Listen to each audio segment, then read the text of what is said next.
একজন গৃহিণীর সারাদিনের গল্প নিয়ে চলে আসলাম আজ। তো নমস্কার বন্ধুরা, সবাই কেমন আছেন? আশা করি ভালো আছেন, আর আমিও বেশ ভালো আছি। তো প্রতিদিনের মতো আজও সকাল ঘুম থেকে উঠে নিজের কাজে লেগে পড়লাম। তো আজ রবিবার, তাই বরের অফিস ছুটি। আর আজ দুপুরবেলা আমরা যাব মাসুর শাশুড়ির ঘরে। কারণটা হলো, আজ দুদিন ধরে শাশুড়ি মা বাড়িতে নেই। শাশুড়ি মা গিয়েছিলেন ওনার বোনের ঘরে। তো আমরা ওনাকে আনার উদ্দেশ্যে আমরা যাব মাসি শাশুড়িমার ঘরে। তো দুপুরে খাওয়া দাওয়া ঘরে নেই বলে তাড়াতাড়ি করে সকালের কাজকর্ম 2 চা মিলে সেরে নিলাম। তো দেখতেই পাচ্ছ, আমি এদিকে ঘর গুছানোতে ব্যস্ত হয়ে পড়েছি, আর আমার যা গিয়েছে রান্নাঘরে। তো ও রান্নাঘরে গিয়ে চা বানাচ্ছে, আর আমি এদিকে ঘরের কাজকর্ম করে দিয়েছি। কারণ আজকে যাব মাসি শাশুড়ি মায়ের ঘরে, তো এত দেরি করলে তো চলবে না, তারপর তাড়াতাড়ি যাওয়ারই চেষ্টা করছি।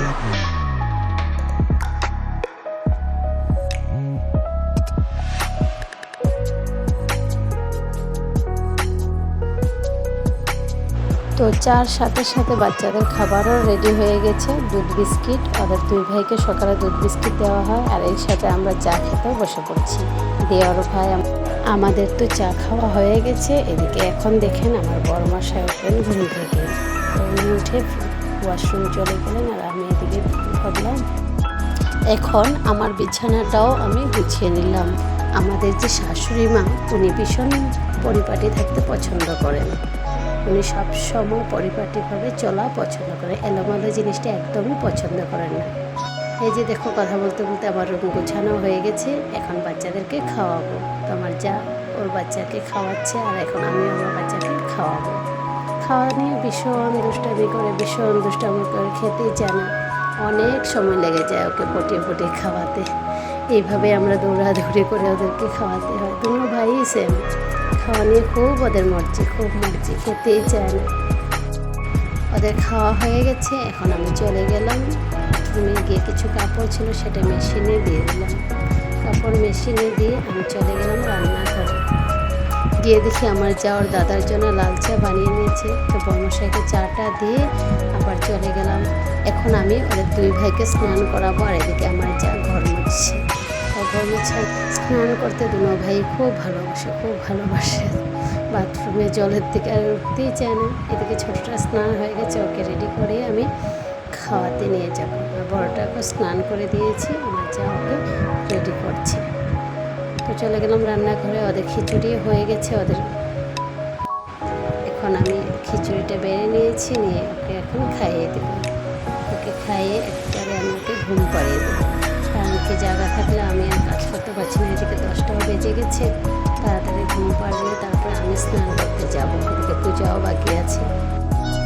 আমার বাবাই ঘুমিয়ে পড়ছে, ওকে শুয়ে দিলাম, মশারিটাও করে দিলাম। আমার স্নানও হয়ে গেছে। স্নান সেরে গিয়ে দেখি আমার যা পুজো সব রেডি করে পুজো দিচ্ছে। তো আমি প্রণাম করে ঠাকুরের কাছে প্রণাম করে আমি চলে গেলাম রান্নাঘরে গিয়ে আমাদের জন্য সকালের একটা হালকা ব্রেকফাস্ট রেডি করে নেব। তো আমি ব্রেকফাস্টে বানিয়েছি আজ ম্যাগি নুডলস। একদম সিম্পলভাবে বানিয়েছি, কারণ কি ওদিকে যাবো, দেরিও হয়ে যাচ্ছে। তো আমি ম্যাগি একটু স্যুপ টাইপেরই করে নিয়েছি। ম্যাগিটা আমার হয়ে গিয়েছে, এখন আমি রেডি করে সবাই খেতে বসে পড়ব। দেওর ভাই আগে খেয়ে নিয়েছিল, তারপর আমি, বর্মশাই আর আমার যা 3 জন মিলে খেয়ে নিলাম। ওদিকে ওরা 2 ভাই ঘুমাচ্ছে। এই চান্সে আমরা খাওয়াটা শেষ করে কাপড় ধোয়া হয়ে গেছে, ওদিকে কাপড়ও মেলে নিয়েছি। ওদিকে আমরা সবাই রেডি হয়ে পড়লাম। ছোটোটা ঘুম থেকে উঠে গেছে, ওকেও রেডি করলাম, বড়োটাও রেডি হয়ে গেছে। তো এখন বাজে 10:30 আমরা সবাই রেডি হয়ে বেরিয়ে পড়লাম। এদিকে বড়মশাই গাড়ি বের করছে, এদিকে আমরা এক এক করে সবাই উঠে গেলাম গাড়িতে। তো আমরা এখন যাচ্ছি আমাদের মেজমার ঘরে। আমাদের বাড়ি থেকে মেজমার বাড়ি মোটামুটি 1 ঘন্টা 10 মিনিট মতন লেগেই যায়। তো এই যে আমরা পৌঁছে গেছি মেজমার বাড়িতে। গাড়ি থেকে নেমে আমরা ঢুকছি মেজমার ঘরে। এই যে আমার যা, দেখো, এই হচ্ছে আমাদের ননদিনী, মানে আমার ছেলে পিপি 2 ভাইকে পেয়ে পুরো খুশি, আর 2 ভাইও পিপিকে পেয়ে পুরো খুশি, পুরো জড়িয়ে কোলে নিয়ে আদর করছে। তো এই যে রান্নাবান্নাও হয়ে গেছে, অনেক কিছু বানিয়েছে আমাদের জন্য। এখন আমরা 2 জন মিলে সবাইকে খেতে দিয়ে দিলাম। সবাই খাচ্ছে, যে মেজমারাও খাচ্ছে। আমরা 2 চা মিলে বসে পড়েছি। তো আজকের পর্যন্ত এতটুকুই। যদি আমার ভিডিওটা ভালো লাগে তাহলে প্লিজ লাইক, কমেন্ট আর সাবস্ক্রাইব করে পাশে থাকবেন।